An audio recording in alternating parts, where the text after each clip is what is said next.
Welcome to our YouTube channel, Tuition Home Coaching Center. Please subscribe to our channel to get more videos like this. Thank you all. আসসালামু আলাইকুম প্রিয় শিক্ষার্থীরা, তোমরা সকলে কেমন আছো? আশা করছি সকলেই খুব ভালো আছো। আজ আমরা দেখব অষ্টম শ্রেণীর বাংলা বইয়ের পৃষ্ঠা 106 এর বিষয় 3 এর একটি সমাধান, শেষ সমাধানটি। তোমরা যারা এখনো আমার চ্যানেলটি সাবস্ক্রাইব করোনি তারা চ্যানেলটি সাবস্ক্রাইব করে নিও, তাহলে পরবর্তী পড়াগুলো তোমরা এই চ্যানেলে সবার আগে পেয়ে যাবে। আর পূর্ববর্তী পৃষ্ঠাগুলোর সমাধান প্রয়োজন হলে চ্যানেলের প্লেলিস্টে সে পড়াগুলো দেয়া আছে, সেখান থেকে তোমরা তা দেখে নিতে পারো। তাহলে চলো শুরু করা যাক আমাদের আজকের পড়া। আমাদের আজকের পড়া শুরুতে রয়েছে দেখো 106 পৃষ্ঠার বিষয় 3। যে কোনো একটি নদীর পার অথবা সমুদ্র সৈকতের অভিজ্ঞতা জানিয়ে একটি বিবরণমূলক রচনা লিখতে হবে। এখন এখানে আমি কক্সবাজার সমুদ্র সৈকত সম্পর্কে তোমাদের একটি রচনা লিখে দিয়েছি।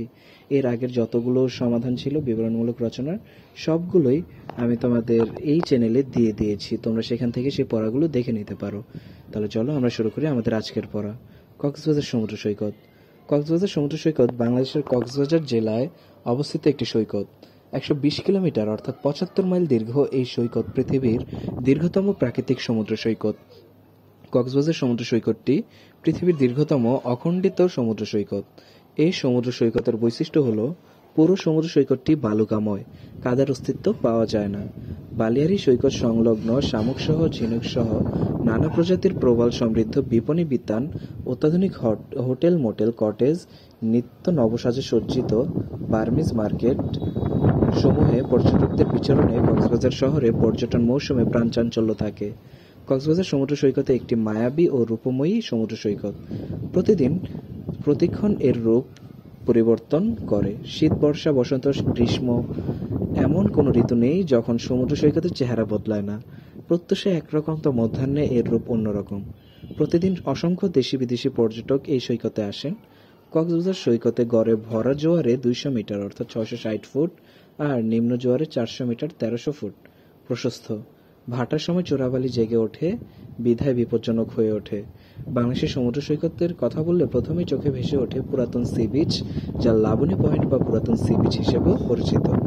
সমুদ্র দেখতে বাঙালি মাত্রই ছুটে যান কক্সবাজারের এই সি বিচে। দেশের বিভিন্ন অঞ্চল থেকে কক্সবাজারগামী বাসে করে কলাতলী সি বিচ রোডে নেমে রিক্সা অথবা পায়ে হাঁটা পথে যেতে পারবেন এই বিচে। কক্সবাজার শহর থেকে নৈকট্যের কারণে কলাতলী বিচকে কক্সবাজারের প্রধান সমুদ্র সৈকত বলে বিবেচনা করা হয়।